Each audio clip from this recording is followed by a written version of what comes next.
Estamos celebrando com alegria, finalizando o mês de junho, que é o mês junino, o mês dedicado ao Sagrado Coração de Jesus. Mas nessa celebração dedicada à devoção ao Sagrado de Jesus, nós também temos vários outros santos populares e de grande devoção do nosso povo, que voltam seus olhares para os altares, para render graça, louvar e bendizer ao Deus da vida. E aí, finalizando, depois celebrar também o grande Santo Antônio, São João Batista. Estamos celebrando também as duas colunas fortificadas da nossa igreja, que são os apóstolos São Pedro e São Paulo. O martírio dos apóstolos Pedro e Paulo tornou sagrado para nós este dia. E é verdade, esse dia para nós é duplamente sagrado.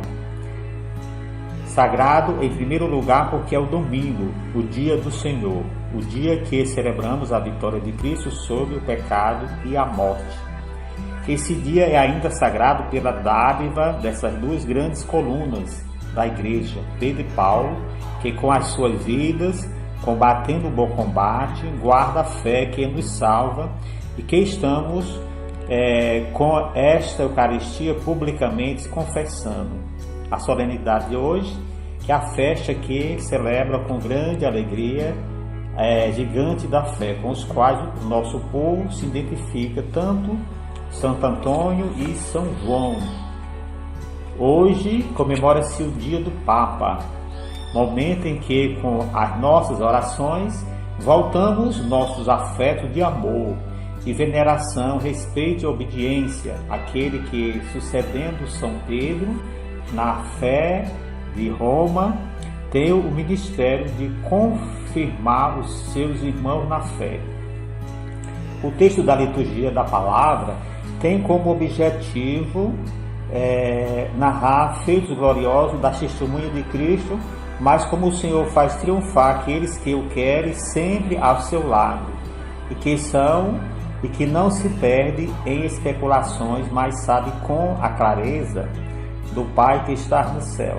A primeira leitura nos fala da igreja nascente, que vê seus membros padecendo a tortura e a espada, e nos apresenta, passando pela cruz, os 3 discípulos que experimentaram antecipadamente, sob o tabor, o brilho da glória, que sucede à morte injusta dos justos, Pedro, Tiago e João.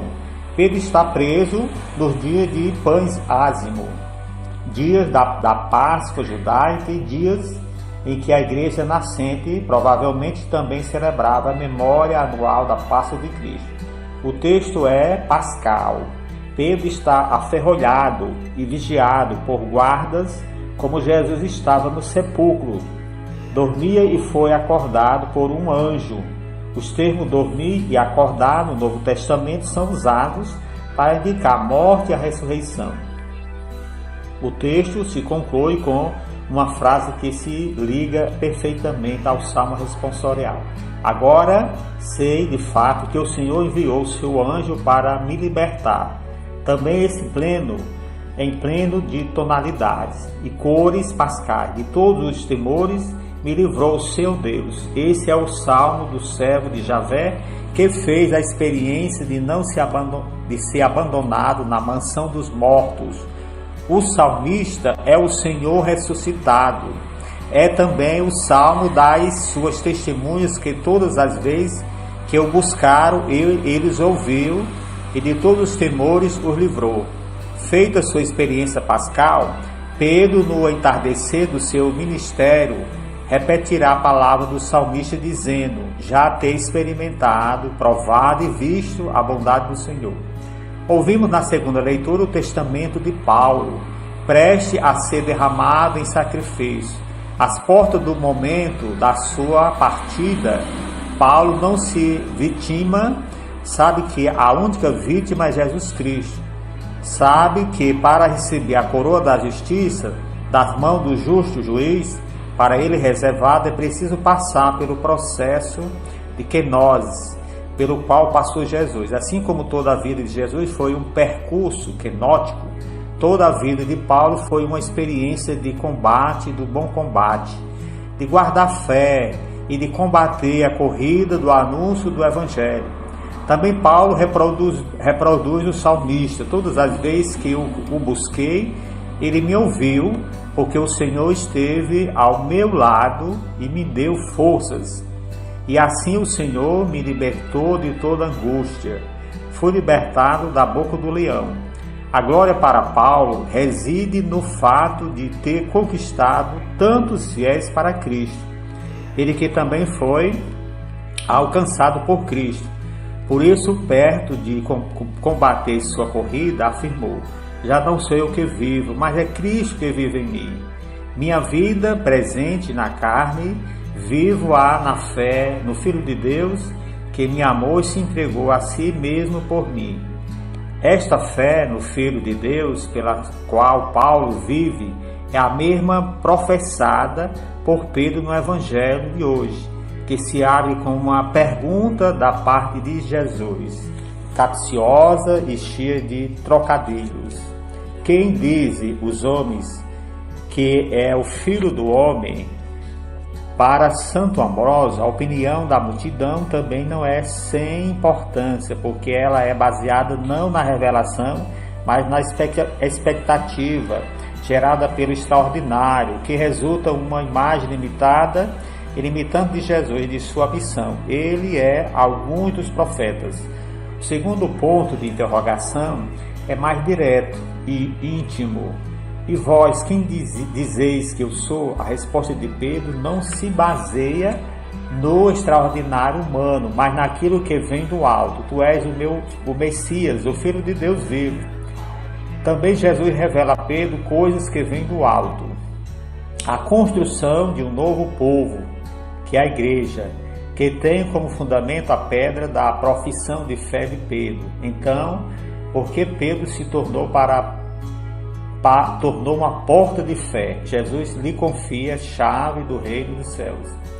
Numa perspectiva de fé, nos perguntamos o que confiou Jesus a Pedro quando lhe entregou a chave do reino dos céus.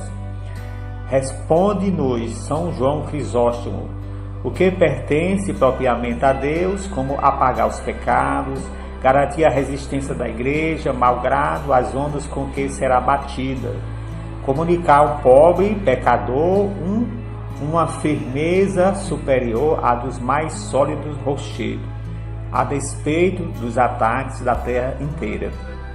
Confia ao homem mortal todo o poder dos céus, do qual dá as chaves, espalha sua igreja sobre a superfície do globo e a estabelece mais solidamente que os céus, porque disse: os céus e a terra passarão, mas minhas palavras não passarão. Pastoralmente falando, dizemos que Jesus confiou a Pedro o mistério, o serviço de conduzir o rebanho de Deus rumo à porta que o próprio Cristo, este ofício petrino e de outros apóstolos, faz parte dos fundamentos da igreja e é continuado pelos bispos e sob o primado do Papa. Pastorear o rebanho do Senhor é um empenho próprio daqueles que foram ordenados para esse fim. Mas o dever de zelar por esse rebanho não seria de todo batizado? Depois do Concílio Vaticano II, ouvimos falar do protagonismo dos leigos. Preferimos usar o termo comprometimento do batismo com a causa do reino, evidenciando que a construção do reino, o anúncio integral da mensagem, a peleja do bom combate, o guardar fé, faz com que homens e mulheres de todas as raças e idades se identifiquem com a missão do anúncio do Evangelho. Pedro e Paulo nos ensinam que o importante é levar a missão do anúncio até as últimas consequências. E quando pensamos que é chegado o termo final, certamente o anjo do Senhor virá acampar ao redor dos que temem e os salvará. A solenidade de hoje é fato um belo convite a toda a igreja. Provar e ver como é suave o Senhor.